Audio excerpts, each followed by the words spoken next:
So let's talk about how to build our network uh, so we can grow our net worth. The ultimate thing is you want to be able to build your net worth. Now, your net worth is a basic indicator of your financial state. The fact that you are earning more money does not mean that you are getting richer. I'll say that again. Because many of us want to be able to just get more money, but I'll tell you this for free. The fact that you are earning more money is not a guarantee or proof that you are getting richer. That's why you need to find out your net worth, not your worth now, but the net.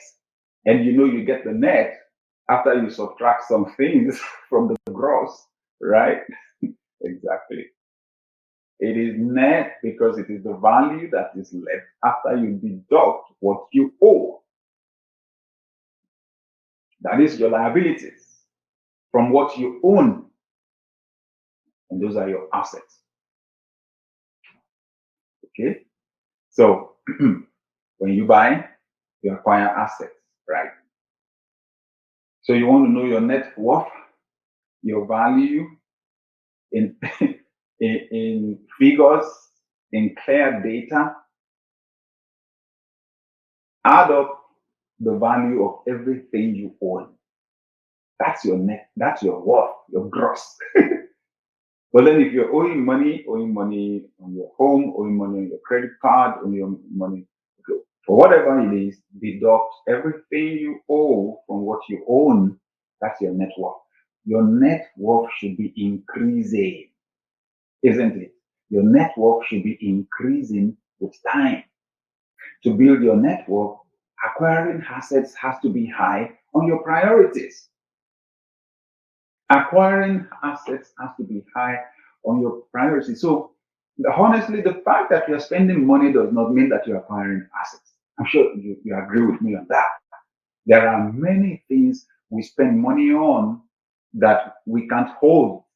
We can't hold. We spend the money. So we've got to be deliberate, therefore. We've got to be deliberate to ensure that as we earn money, as we get inflows, that we are acquiring assets. And that asset acquisition is actually high on our priority. It's not like we're waiting until after we have spent all the money, bought the things we want to buy, then whatever is left, then we can use that to buy something. That doesn't work. That won't cut it.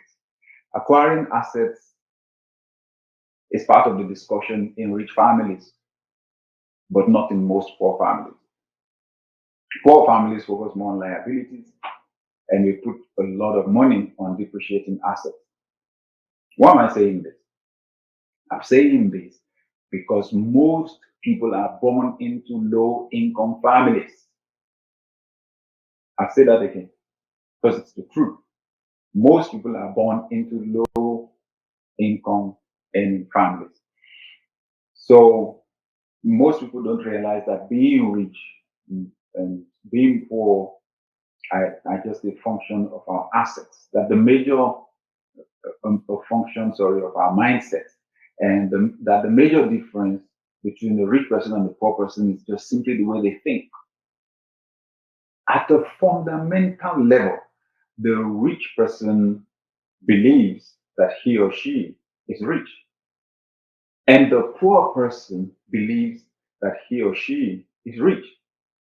Honestly, I like to take out the word believe. I want to replace it. The rich person knows that he or she is rich and they act out of it. The poor person knows that they are poor. Listen to their words, the way they classify themselves. Honestly, I'm talking about myself the way I used to be, okay? We the masses, we poor people, the common man in this country, and you're referring to yourself.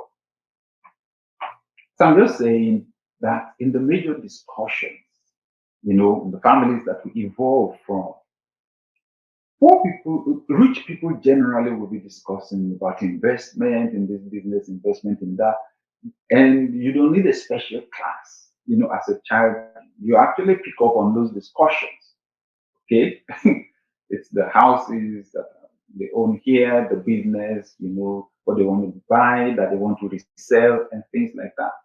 But most poor families is struggling, to catch up, struggling to pay the bills, struggling to, and that's why I'm calling our attention to this. I'm calling our attention to this. That if you're going to increase your network, increase your value with time, you're going to have to prioritize the acquisition of assets. And when we say assets, they are in different categories. Because unfortunately, when the poor want to acquire assets, they acquire depreciating assets. Of course, when you've been deprived of basic things, honestly, those things assume a disproportionate value to you. Honestly. And you want to quickly get those things that will quickly indicate to you and to others that your situation has changed. So that's why we put massive premium on cars. I'll tell you that. Massive premium on cars. I used to. Okay. The only thing I've come to discover later is that a car, is a depreciating asset. In other words, from the moment you buy it, the value begins to go down. It's not the same thing as a piece of land or a building. Okay. So depreciating assets are definitely assets, but time does not increase their value. Rather, time reduces their value. Depreciating assets include cars, clothes, household equipment, and so on.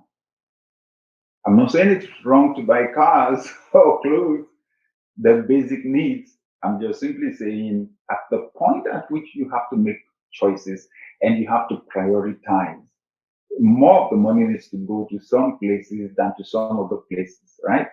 Exactly. I read The Millionaire Next Door by Thomas Stanley and William Danko many years ago. I was surprised when they said that most millionaires in America don't buy new cars. And honestly, I know one or two of them. Woo! Honestly, data from this is data. They found out only 23.5% buy their cars new. And that, okay, we're not saying buying a new car will now make you broke when you're rich. Oh, no. We're just talking about priorities. Remember what I said. We always have to make choices. We always have to make decisions. So uh, when poor people see rich people do like that, springe on, spending money on some things, they say, he's stingy. She's stingy. Okay. They won't even spend money on themselves. It's not true. They spend money. But they usually don't spend most of their money on what will not give them the money back with interest. That's the difference. Okay. When you drive a brand new car out of the dealership, the price crashes. It's amazing. Okay. Now, some buy new cars because honestly, nobody will tell you that because you want to build wealth, you should not enjoy yourself. You should not enjoy life. You should not do the things that give you joy. This is important because you can invest and build all the assets and then you're gone and then somebody else will eat the money. What do you want to do about that? So,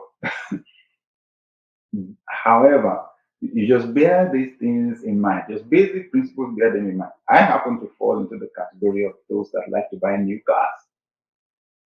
However, when I buy that new car, then I want to use it for 7 to 10 years. Okay, because it's not going to be breaking down the road, giving me any hassles. So use it for a long time. Make sure it's properly maintained. I then take my mind off cars and face other things, assets. Okay,